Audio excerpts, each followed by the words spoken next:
5व्या महिन्यामध्ये बाळाच्या एक एक अवयवाची निर्मिती होत असते आणि त्या निर्मिती करणं जसं आपण एखादं वस्तू बनवतो, एखादं ड्रॉइंग बनवतो आणि त्यावेळेला आपलं माइंड आणि आपली ती कला आहे आपण जशी उज्ज्वल करण्यासाठी बघतो तसंच हे ड्रॉइंग आहे. तर त्या आतमध्ये त्याच्यामध्ये सद्गुण तर भर व्हावा म्हणून आईने कसं राहायला पाहिजे, त्याचं मुलाच्या बापाने कसं राहायला पाहिजे, आईचं मन कसं असलं पाहिजे, आईच्या विचारामध्ये काय असलं पाहिजे आणि हे विचारायच्या बाळापर्यंत पोचतात. आणि ह्याचा अनुभव घेत असताना मला एवढं सांगायचं आहे का मी एक डिलिव्हरी अशी जवळून बघितलेली होती स्ट्रेचरवरून नेत असताना आणि त्यांनी आत नेले आणि लगेच डिलिव्हरी झालेली आहे.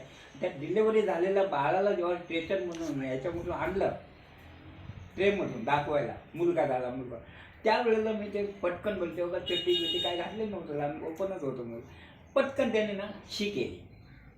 आणि त्याच वेळेला मी एक म्हटलं का ह्या बाळाने काही न खाता आत्ताच जन्म झालेल्या बाळाला शी झाली, मग हे शी होण्याचा मागचं त्याचा अन्नाचा पुरवठा कसा झाला याचे शोध लावला मी. तर ती आई आणि आईचं त्या मुलाचं बीबीचं नाळ हे त्याला प्रवाहाचा मार्ग असं मी समजून उपयोग करतो. तर जर हे अन्न आई खाल्लेलं अन्न आईने खाल्लेलं पौष्टिक गोष्ट तर बाळाला ह्या मार्गाने पोचू शकते, विद्या आणि ज्ञान का पोचू शकणार नाही. आणि मग त्याचा आम्ही अभ्यास केला. तर परत माझा ह्या बुद्ध झाल्या भिक्खू झाल्याच्या नंतर मी काही ठिकाणी जी मुलं गर्भसंस्कार विधी केली ती मुलं 3 वर्षानंतर सुंदरपैकी विहारामध्ये येतात, सुंदर दिसतात पण आणि त्यांच्यामध्ये संपूर्ण बुद्धीचा अशी मुलांची माझ्याकडे आता फोटो पण आहे.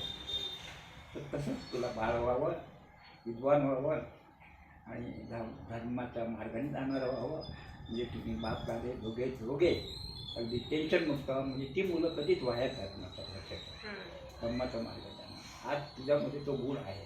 मी कालपासून बघतो ना, याच्या अगोदर लग्न झाल्यावर तो बघितलेला आहे तुझ्यामध्ये शांतता, मन तुझ्या ह्याच्यामध्ये आतमध्ये क्रोध असेल, किरकोळ असेल थोडंसं, पण तो एवढा दिसण्यात येत नाही, पण प्रसन्नता आहे तुझ्यामध्ये.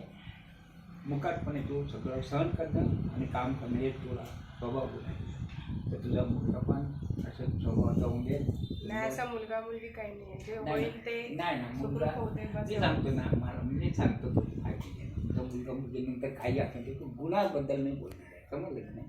तर तू सुखरूपपणे डिलिव्हरी होण्यासाठी भगवान बुद्धाच्या काळामध्ये भगवान बुद्धाने अंगुलीमालाला ज्या वेळेला भिक्खू बनवलं त्यावेळेला भगवान बुद्धांनी त्याला एक संदेश दिला होता का अंगुलीमाल तू याच्यापूर्वी डाकू होता, तू जर माझ्या सान्निध्यात न येता आईच्या सान्निध्यात आला असता तर आईचा खून करून तो 1000 खून केलेल्या अंगठाचं हे झालं असतं आणि तुझ्या गुरुला तू गमत हे दिलं असतं, दान दिलं असतं. पण ते 99 तो 9 ते 99 झाले, एक तुला खून करायला मी दिलं नाही आणि मी साक्षात आलो त्या ठिकाणी तुला मी माणूस बनवण्याचा प्रयत्न केला आहे. आता मात्र तुझ्या शोधावर लोक बरेच आहेत तुला मारण्यासाठी किंवा तुला खतम करण्यासाठी, कैद करण्यासाठी. आता मात्र तू त्याच्यातून मुक्त होणार आहे. तर तू भिक्खू हो, तुझ्यात माणूस पण आहे. आणि अशाच त्या भिक्खूला त्याला लगेच भिक्खू बनवलं अंगुलीमालाला. अहिंसक नाव होतं त्याचं, ब्राह्मण विद्यार्थी होता तो. त्याला ज्या वेळेला प्रसिद्धीत राजाच्या दरबारात नेलं, तिथे भोजनासाठी आमंत्रण होतं राजाने भिक्खू सांगायला, त्याच्या भिक्खू तर तिथे मीटिंग भरलेली होती. त्या मीटिंगमध्ये अंगुलीमालाला पकडण्यासाठी तिथल्या सैनिकांना पाठवलं होतं आणि ते सैनिक सक्सेस होत नव्हते, मागे यायचे आणि त्याला बघून पळायचे होते. अशा वेळेला भगवान बुद्ध तिथे झाल्याने विचार कर प्रसिद्धीत आला हे काय चाललं. तर म्हणालो अंगुलीमालाला पकडण्यासाठी त्याला कैद करण्यासाठी हे प्रयत्न चालले. म्हणून अंगुलीमाला हा का माझ्या बाजूलाच बसलेला आहे. राजा एकदम दचकला आणि म्हणून अंगुलीमालासाठी आज मी अख्खा राज दरबार उभा केला आहे, तैनात उभी केली आहे आणि तू म्हणतो ना बाजूला आहे. हो माझ्या बाजूला. आणि मग लोकांनी त्याला मारायला सुरुवात केली. तेव्हा बुद्ध म्हणाले आता ही सहनशीलता तुझ्यामध्ये जी आहे त्या सहनशीलतेमुळे तू मार खाणार, तुला खूप मारतील लोक, दगड मारतील, शिकाने मारतील, ठार मारतील. अशा अवस्थेमध्ये सहन करण्याचं जर काम केलं तर त्याचा लाभ भगिनींसाठी होणार आहे. आणि तो कसा होणार आहे तर त्यावेळेला ती गरोदरपणामध्ये जे कळा येतात आहे त्या आज केलेल्या तो कळा, सहन केलेल्या कळा त्यांना सहन होतील आणि त्याच्याप्रमाणे ते डिलिव्हरी नॉर्मल झाली पाहिजे. अशा तऱ्हेचं एक हे दिलेलं आहे मंत्र. अंधकोली मालाला आणि तो मंत्र तू म्हणत जायचं. मी तुला व्हिडिओला पाठवून देईन अशा वेळेला. ते नॉर्मल अशा ठिकाणी दोन्ही डॉक्टर, सरकारी डॉक्टर आणि प्रायव्हेट डॉक्टर ज्या पेशंटला घेत नव्हते त्या ठिकाणी मी हे मंत्र उच्चार करत असताना ॲम्ब्युलन्स गोव्याला जात असताना सावंतवाडीमध्ये त्या मुलीला नॉर्मल डिलिव्हरी झाली. त्याची डिलिव्हरी घ्यायलाच तयार नव्हते, तुला अडचणी नव्हत्या. हा अनुभव आहे आणि म्हणून त्याच्यासाठी एक गाथा म्हणतो. एक गाथा आहे तुझा. नमो तस्स भगवतो अरहतो सम्मा संबुद्धस्स.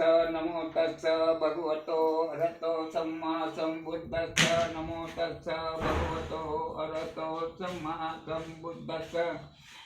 परितं बनन्तस्य निसन्नठान धौनभूतकं विनाशेति सर्वमेवं परिचयं स्वस्तिना गब्ब उत्तानं स्वादिति तङ्कणे तेरसङ्गुलिमालस्य लोकनाथेन भासितं कपटायि महतेजं परितं तं बनामहे. यतो हि भगिनी अर्याय जातीया जातो न विजानाति सच्चित्तं पानं जीविता वेरूपेता तेषं सत्येन स्वस्तिते.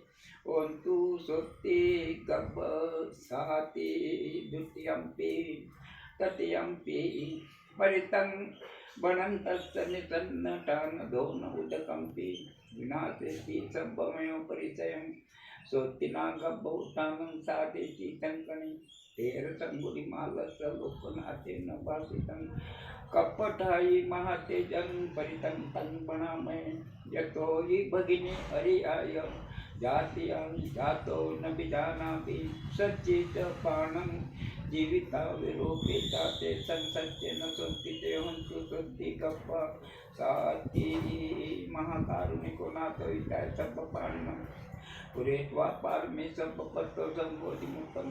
एतेन सत्यवचनोऽस्तु ते जय मङ्गलं. जयन्तो भुजि अम्लेच्छा ज्ञाननन्द्योत्तमयों सुजयोस्तु जय सुजय मङ्गलम्. सक्कट्वा बुद्धरत्नं वसुदम् उत्तमं वरं हितं देवमनुजा न बुद्धतेजेन स्वस्तिना न सन्तु पर्वसभ्ये दुःखापशमेन्तु ते. सक्कट्वा धम्मरत्नं वसुदम् उत्तमं वरं परिलाहुपशमनं धम्मतेजेन स्वस्तिना न सन्तु पर्वसभ्ये दुःखापशमेन्तु ते.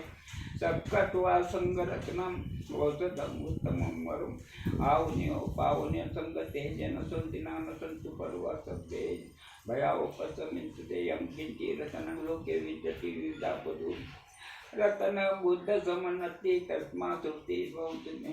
नति मे शरणम् अयो बुद्धो मे शरणं वरं धम्मो मे शरणं वरं संघो मे शरणं वरम्. एतेन सत्यवचेन होतु ते जय मङ्गलम्. सभ्येत्यो विभज्यन्तु सर्वरोगविनाशस्तु माते भवन्तु तरासुखी दीर्घायु भवतु सर्वमङ्गलं. रक्षन्तु सर्वदेवतां सर्वभूतान् धम्मान् सङ्घान् भावेन सदा सन्ति भवतु ते. इचितं पचितं तुय्यं क्षिप्रमेव समिञ्चतु सर्वे परन्तु चित्तसक्कपाचन्दोपन्नरसविता आयु आरोग्य सम्पत्ति सर्वसम्पत्तिमेव च ततो निर्वाणसम्पत्तिः नाते समिञ्चतु. नमन करो सब बुद्ध को बुद्ध करे कल्याण. बुद्ध सबकी रक्षा करे बुद्ध बड़ा बलवान. नमन करो सब धम्म को धम्म करे कल्याण. धम्म सबकी रक्षा करे धम्म बड़ा बलवान. नमन करो सब संग को संग करे कल्याण. संग सबकी रक्षा करे संग बड़ा बलवान. भवतु